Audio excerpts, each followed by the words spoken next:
आज तुम्हाला माहितच आहे डॉक्टर बाबासाहेब आंबेडकर यांच्या जयंती आपण साजरी करत आहोत. त्यानिमित्त मी तुम्हाला जे काही 2-4 शब्द सांगेन ते तुम्ही शांतपणे ऐकून घ्यावे ही माझी नम्रतेची विनंती. उडायचे असेल तर उंची मोजू नका, उडायचे असेल तर उंची मोजू नका, पोहायचे असेल तर खोली मोजू नका, आणि जर माझं भाषण ऐकायचे असेल ना तर मध्ये मध्ये बोलू नका, मध्ये मध्ये बोलू नका. जिन्होंने नस काटी हमारी उसने बीमार लिख दिया, हमने रो के पूछा उसको तो पगले से प्यार लिख दिया. कर्जदार हम उस वैद्य के, कर्जदार हम उस वैद्य के जिन्होंने दवा में भीमराव आंबेडकर का नाम लिख दिया, नाम लिख दिया. बांधवांनो, मी तुम्हाला डॉक्टर बाबासाहेब आंबेडकर यांच्या जीवनातील काही प्रसंग सांगणार आहे, ते तुम्ही शांतपणे ऐकून घ्यावे ही माझी नम्रतेची विनंती. डॉक्टर बाबासाहेब आंबेडकर एका दिवशी पेपरला गेले होते. पेपरून आले, जेवायला बसले. जेवता त्यांनी त्यांच्या बाबाला प्रश्न विचारला, बाबा तुम्ही जेवणार? त्यावेळेस त्यांचे बाबा म्हणाले, भीमराव आधी तुम्ही जेवा, नंतर आम्ही जेवतो. डबल दुसऱ्या दिवशी भीमराव पेपरला गेले, पेपरून आले. जेवता डबल त्यांनी बाबाला प्रश्न विचारला, बाबा तुम्ही जेवणार? त्यावेळेस बाबा म्हणाले, भीमराव आधी तुम्ही जेवा, नंतर आम्ही जेवतो.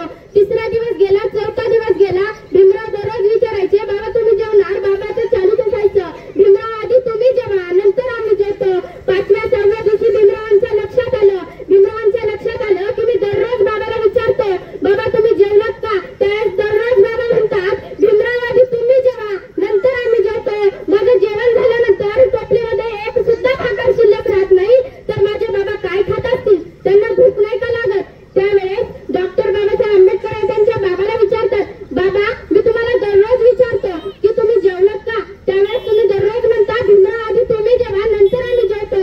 मी जेवल्यानंतर टोपलीमध्ये एक सुद्धा भाकर शिल्लक राहत नाही, नंतर तुम्ही खाता तरी काय? तुम्हाला भूक का नाही लागत? त्यावेळेस भीमरावांचे बाबा म्हणतात, भीमा तू मोठा हो, इतका मोठा हो की तुझा हे मोठेपण बघून माझी भूक भागेल. माझी भूक या अन्नाने भागणारी नाही, तर माझी भूक तुझ्या ज्ञानाने, तुझ्या या मोठेपणाने भागणारी आहे.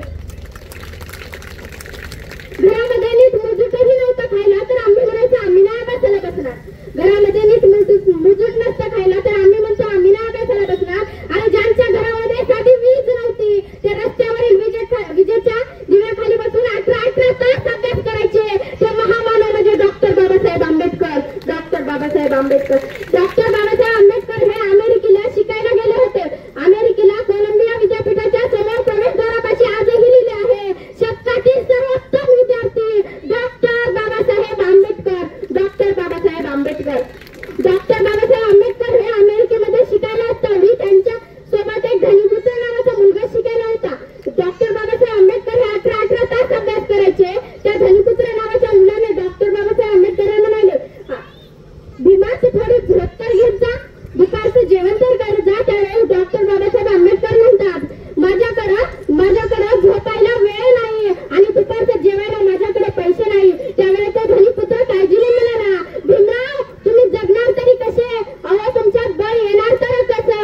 तुम्ही जेवला नाही, तुम्ही झोपला नाही तर तुमच्याकडे सामर्थ्य येणार तरी कसं?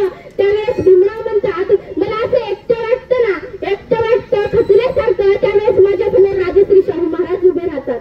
माझ्यासमोर हजारो दीनदलित बांधव माझ्यासमोर उभे राहतात. मला असं वाटतं त्यांच्यासाठी मला शिकलं पाहिजे, त्यांच्यासाठी मला लढलं पाहिजे.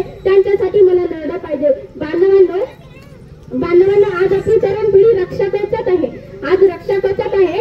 आज वडिलांच्या वाट्याला जेवढी अडचणी आल्या त्या आपल्या नाही आल्या. आई दररोज राबते, त्याची आपल्याला गरज नाही, कारण त्यांनी आपल्यावर एवढी प्रेमाची सावली टाकली आहे, त्यांची जाणीव सुद्धा आपल्याला नाही. आज प्रत्येक आई वडिलांची स्वप्न आहे आपल्या मुलांनी शिकावं, आपल्या मुलांनी मोठं व्हावं. जे मला नाही मिळालं ते माझ्या मुलाला मिळालं पाहिजे.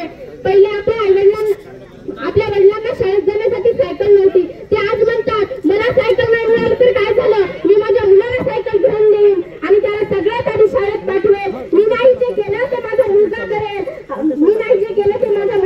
पण बांधवांनी आजकाल असं झालंय, जहाज हे समुद्र किनारी राहून सुरक्षित राहतात.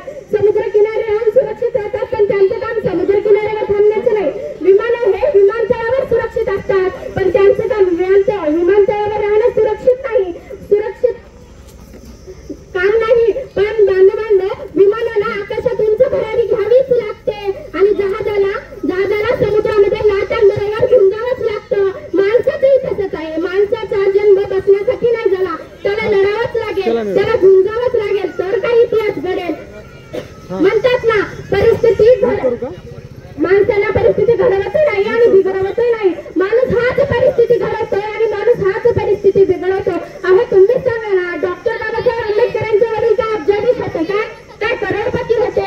त्यांना सगळे पुस्तक विकत घेऊन देता येत नव्हतं. एक टाइमचं ते पोटाला उपाशी राहायचे आणि डॉक्टर बाबासाहेब आंबेडकरांना पुस्तक आणून द्यायचे. आज पुस्तक आणून द्यायचे. बांधवांनो, डॉक्टर बाबासाहेब आंबेडकर म्हणतात शिका, संघटित व्हा आणि संघर्ष करा. शिका, संघटित व्हा आणि संघर्ष करा. ते म्हणतात शिक्षण हेच वाघिणीचे दूध आहे आणि जे ते पिये ते गुरगुरल्याशिवाय राहणार नाही. ते गुरगुरल्याशिवाय राहणार नाही. एवढं म्हणून मी माझे भाषण संपवते. जय हिंद, जय महाराष्ट्र.